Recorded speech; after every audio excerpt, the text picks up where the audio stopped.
asks, preschool doesn't have room for all the children and there's a long waiting list. It is a long-standing problem based on lack of space. With all the building and expansion we've been doing in the last year, why has this not been a priority before? How do you see fixing it? Or if elected, would you make it a priority? Go Kathy, then Ann, then Brenda, and then it looks like Cheryl, and then we'll have John. I hope Tracy watches this because I tried to call her and talk to her about this particular issue. One of the things that's happening over there, and it was happening during the 9 years that I was there, was that they were accepting non-native, non-tribal members' children. And then there was no room for our children. Cheryl's grandkids couldn't even get in there. She was the chair of the tribe. I mean, but they were allowing non-native, non-tribal members in the community to take those spots.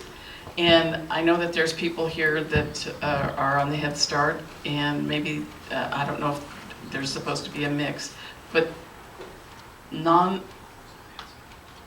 there should be a priority of tribal members first. And I believe that we had talked about that many times in council when Angie was there, that needed to be the priority, that non-tribal members needed to be first and then non-tribal. So I don't know if that's still happening.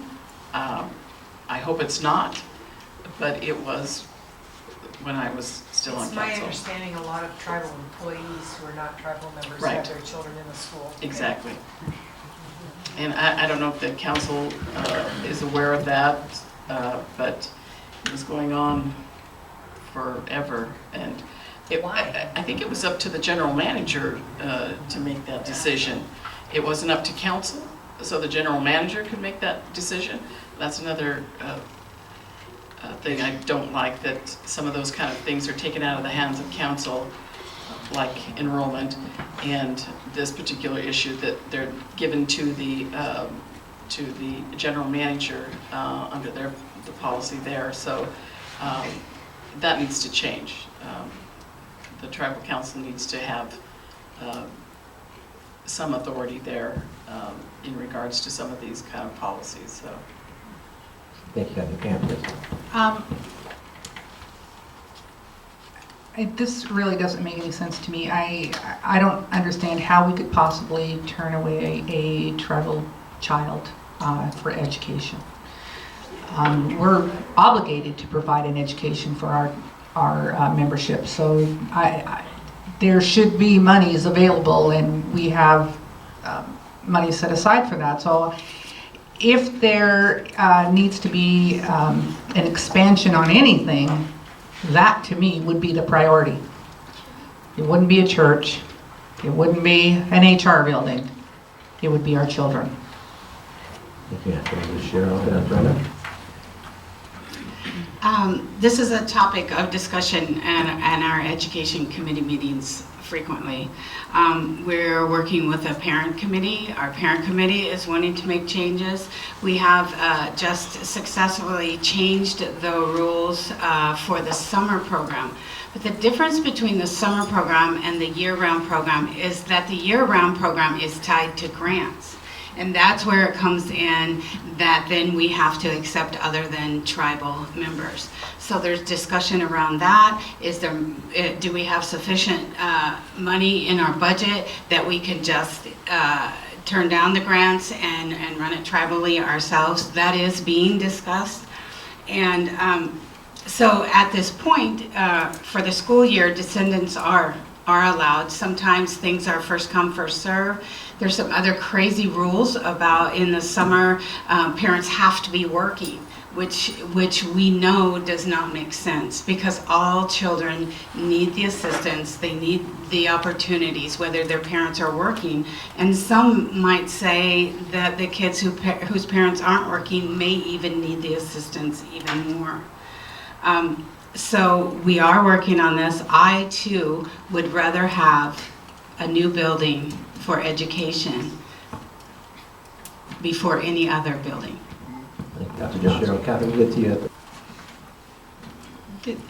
Again, this has been a long-term issue when the tribe started, of course, we didn't have our own funds, and we applied for all the grants and all that we could to help support education. Education is a top priority of the tribe. And we knew that getting children young, early on, to appreciate education, also to start their learning development, to get their brain paths moving in the directions that needed to be to learn more, you had to start early.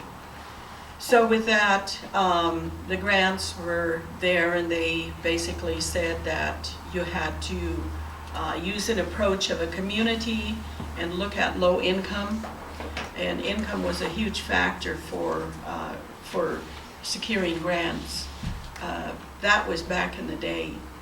Today, I believe that the tribe does have sufficient funds to support our tribal children, and that some of the grants that contain that mandatory provision that you have to support all of the children in the community doesn't have to be looked at as it was in the past. And I certainly would support that our children be the priority, and I certainly am also okay with descendants of our members there. I think that when we look at grants, that there might be a way of partnering with either, the parent organization, or somehow to receive grants for the other children who are not tribal at all in our community, because personally, I think they all, need the support. They are low income, and I believe that children need to all learn, but not at the expense. I think our first mandate is to our own. That's a given. So as far as a facility, I know that we're dealing with budgets, and everyone else doesn't know that, and know what all is being said, but we don't know all the proposals that are coming forward. So we'll know here pretty soon and be able to give more information. Okay, so we'll go John, and a quick follow-up from Kathy. Yes, I truly think two of our greatest resources for our tribe are our children and our elders. Those that we have to look at those as a priority there too. So if there does need something to be changed upon that, you know what? Education can also be used as a prevention, for things. And I think the development of those child's mind growing up through that, what our Head Start and early Head Start programs have to provide for our children, are the things that we can look at that begins them on the right path, of understanding our culture, the development of their minds like that, instilling, education into them so that they, like you said, they grow up to be, one of our biggest resources from that. And so that does need to be looked at as a priority for our children in that. And so there are some the space, I think, there, because I think with the new HR building, I think the Tarot program, if I can remember, is upstairs, I think, in the education building, and so there is space. So they're moving, so there is space over there for that, so we can look at that as an expansion area to be looked at. So I certainly hope they take that serious on that. So thank you. Okay, thank you, John. Kathy, you want to? I'm glad to hear that the education department is talking about that, and it would be very nice if maybe the education department did maybe an article about the things that you're discussing and funding, especially since Tribal Council is right now in the process of budgets, is what I'm hearing. So, and the priorities, I guess this is a question. How is the Tribal Council setting priorities for budget for next year without the SEA information? And where is the tribal, if you don't have the SEA information, where do the tribal membership give you their input about priorities? Because priorities, when I was there, was just kind of willy-nilly, whatever like a HR building, over kids, even having a culture camp during the summertime, or maybe all throughout the Spirit Mountain Community Fund. I'm really, that should have been towards something like this. This was the priority. That should have been the priority, was our children, not a private church. And I think that tribal memberships should at least write in or email some of those priorities that you see, and so that you can keep this dialogue open with the council members, that how are they prioritizing for the budgets for next year, and that you have some say if the SEA information isn't back to them in time to do those priorities. Do you have a question?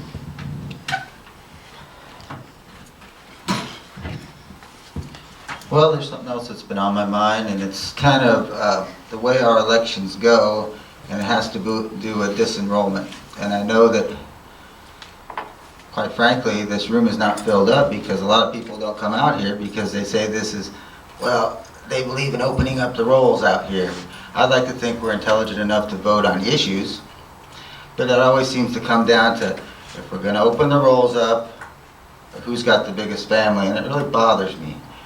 But my question about that is, do you think this has been a fair process of the disenrollment from start to finish? And beyond that, I'd like to hear some thoughts on that, because a lot of the people that haven't come out here, quite frankly, think it's been fair from start to finish. And this is what people vote on in our tribe, whether you're for opening up the rolls or whether you're not, whether you like it or not. This is the main question people are going to vote on. So I'd like to hear some answers on that. Okay, so Clifford, let me see if I can paraphrase your question. At all. Especially when emergency amendments are being used, which appear to be because something is moving not in the way certain people might want them to move, or maybe they're not moving fast enough for certain people. So, gee, let's have an emergency amendment. An amendment that actually seems to be manipulating our ordinances and our Constitution. And that's probably one of the main problems I have with the disenrollment, is the fact that it wasn't fair, and that things just didn't seem to be mostly fair to the individual going through it. So many people were sent a letter. I mean, I remember that day when we were all sitting in there and they were disenrolling people, and people were walking up because they had an opportunity to speak for themselves, but they didn't know how. And it was heart-wrenching. And I mean, I don't even know, I don't think I've ever cried at a meeting so much as I did that day, watching young men go up with their elderly aunties and trying to relay, just ask questions. I don't even know what I'm supposed to do. Pleading, exactly. And when you go into those meetings, I've been there. I've been in those meetings, and the enrollment committee didn't really even know what was going on.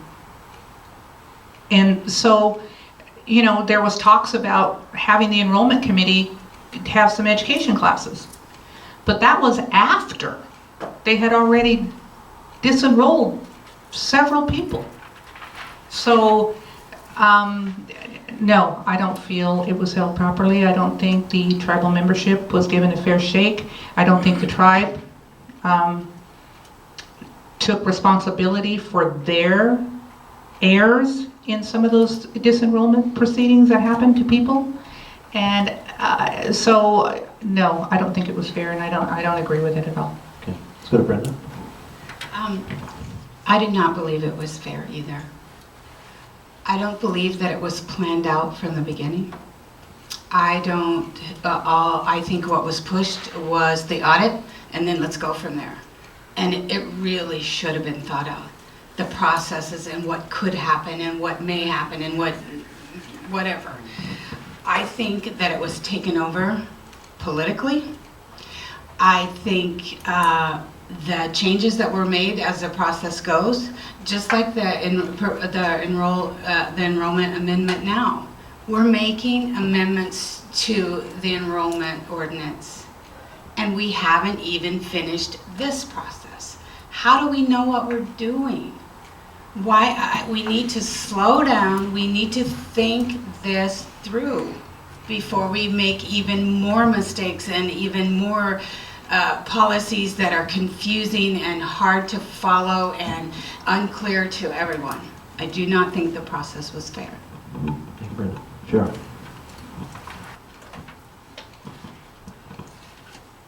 The process started before this audit. I spoke earlier of my daughter, but there were some that happened before that, disenrollments that happened. Most of them were because of staff error. There was confusion about the 99 amendment, and that was, there were a lot of problems when that took place. Were the applications stamped appropriately? Did it? Very technical. You had to. So that was problematic. I think that this is just my view. I think that if we had to all do the 99 amendment over again, I think it would fail. It passed overwhelmingly the first go around, but now that folks have seen the impacts of it, I think it would go the other way. And so I would like to see that on the table again for vote. Now that people know, oh, this wasn't what I thought it was going to be. And that's what we've heard repeatedly. I had no idea this would affect my family. And that's across the board. So I would like to see that done again. One of the other things that we're often asked is, what is the definition of grand round blood? Well, to me, that just shows that not a lot of attention has been given to our history. There's no Grand Round tribe. There's no Grand Round tribe at all. You're a Umpqua, you're a Kalapuya, you're a Molalla, you're a Shasta, you're a Rogue River. There's no Grand Round blood. So, to me, when folks talk like that and say that, that just gives me that insight that they don't understand our history.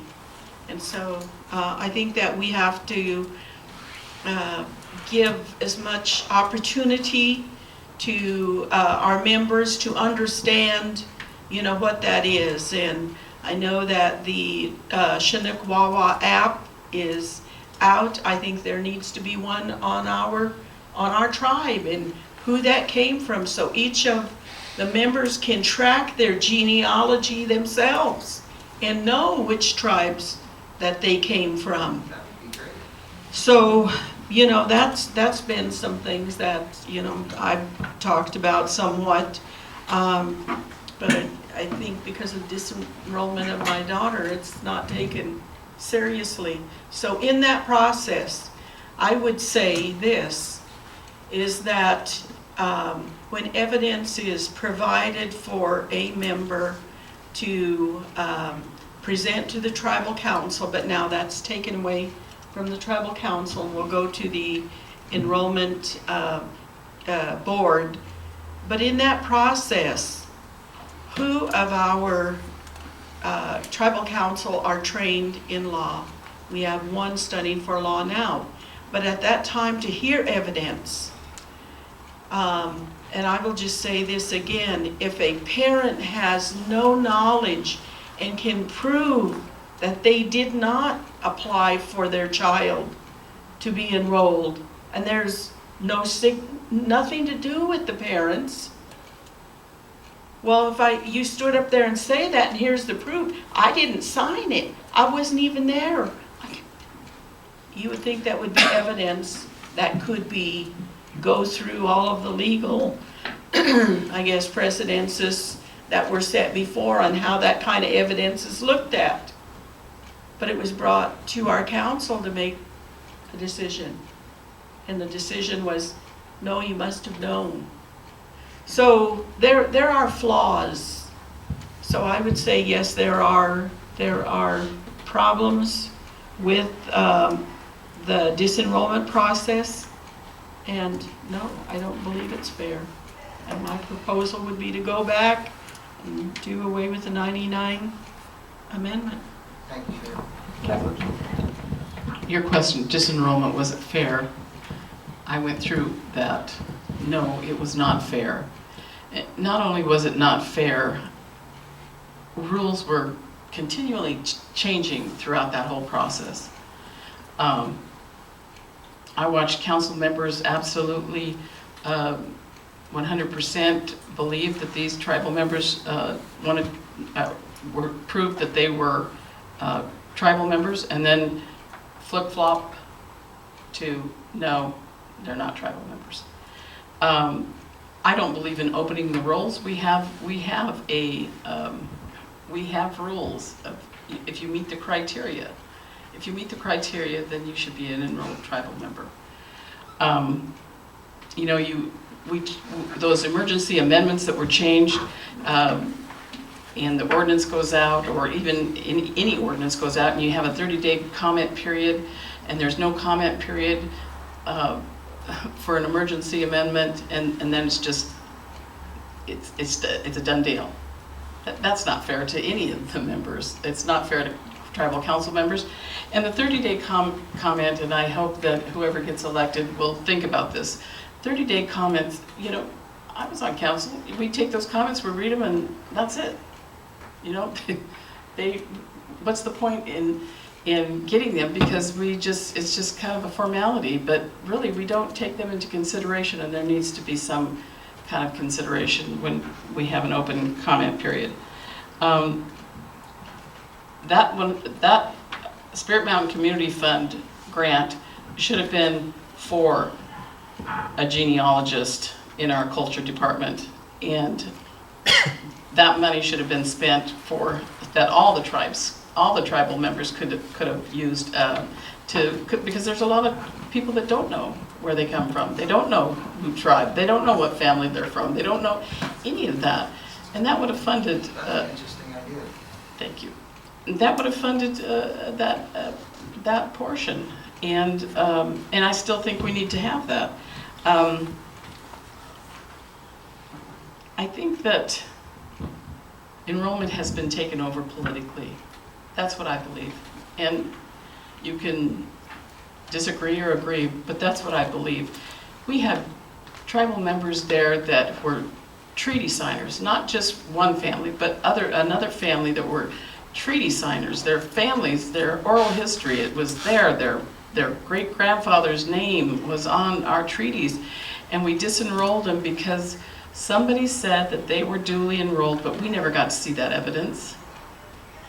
We never got to see that they had called up somebody at the other tribe and they said, yeah, they had a fishing license, and we never got to see that. And I wish I could have called that tribe up and said, hey, tell me if this person has a fishing license, because it has become so political that if I would have stepped out of my bounds of being a tribal council member, I could have been sanctioned. I could have been, something horrific. It's happened to me many times during my 9 years. I get disappointed by that. Yeah. So I think that enrollment has become very political. I witnessed some of the things that should have never happened. I witnessed people flip-flopping over when they openly admitted, but then when it became an executive session, they completely turned around. And it's too bad, because people are suffering. People are suffering, and we don't acknowledge the mistakes that we made. And I'll tell you, those elders that signed off on enrollment, I wouldn't even think of questioning that. They made a Former decision. tribal council members. Oh, who signed off on yeah, it. and former tribal council members, thank you, Andy. I wouldn't even think about going back and rewriting their history. It's not the native way. It just isn't. So, These are lives of our tribal members. I still call them tribal members.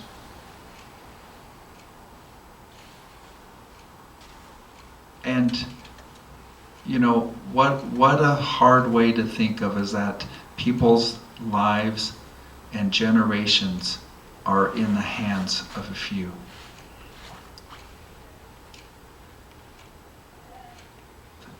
My statement about that is that, you know what, our elders made a decision back then.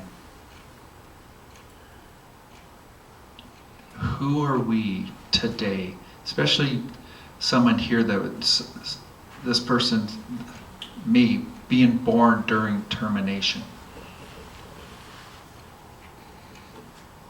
and living with the elders, growing up in Grand Ronde, and all of that, it was about you were told who you were from your elder, from your family. I remember my dad always going to somebody's house. It was an elder's house and everything, and he'd always say, "That's your Tillicum there. That's your family. You know, those are your cousins." And I don't even, it seems like I just had a conversation with my son the other day, and he's 16, but he's out with Caleb, I think. But and I always told him that too. You know what? This is your family. Those are your cousins. And even today, even in this room, my son calls people aunties and uncles that aren't even our relatives. But that is the part of what you teach your children, teach them about who you are, because we are all. You know, Cheryl, you made a great point too, is there is no Grand Ronde blood.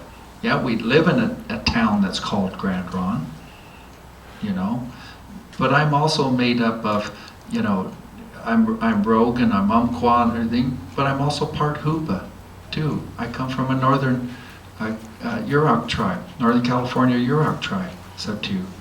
It's because we were told who we were. What I question my father, what I question my grandmother, my great-grandmother Lena Norwest, Bob, would I question her if she told me that was your family? Absolutely not. You know? And if there's anything that I can do today is that if there's any decision that I made of anything, that I openly apologize about anything, and it might have been, you know, and then sitting here knowing that I was a newer tribal council person, you know what, that I will not let fear run my decisions anymore. I will not think about, is there any type of consequence that I would do? Is that am I worried about if anybody's gonna like me? Am I gonna worry about them? No, absolutely not. Because it's about why I took that risk and did that letter is that I'm honest. That I'm going to be honest and I'm going to be true to my heart, to who I am as the tribal leader, who I am, you know, as a father and a husband and everything, and a brother, but everything that I do, because that's what, when we want to say, oh yeah, we're all family and everything else, you know, then why in the hell are we disenrolling each other? You know, if somebody can sit up there and say, oh, that our culture and everything is so important and everything else, but damn it, if you're not living it, you know what? Then to me, I'm sorry, I'm cussing and I don't, and I'm cussing in a church. Sorry, in Brenda's church, I'm sorry. I certainly apologize for that. But I guess it's I know, and I guess it's lightning and it's really good. But I guess it's the passion, and that's it, and that's exactly, and it's a part about no more. No more either than that, either too. And my thought about that too is you know what, so what if there was an audit, whatever else. But you know what, the audit should have went from there forward. Everybody else was there, they should have been who they were. you know, like that. You know what? And let's move on. You know what? Yeah, if somebody can't fill out a paperwork properly, they can't file it properly or anything else like that. If that was the mistakes, whatever else that, then just correct those, whatever, if it needed to be, whatever else. But other than that, go from there forward. That's my thought, you know what? And I will continue. And I will continue to support, and I will continue to sit here and look at those people in the eye right there and say, you are family and you are tribal members. All of you. And I truly mean that. You know what? And I apologize. My wife's crying. No. that I truly mean it. And I will look you in the eye and I will say, I'm so sorry. You know what? Thank you. Thank you.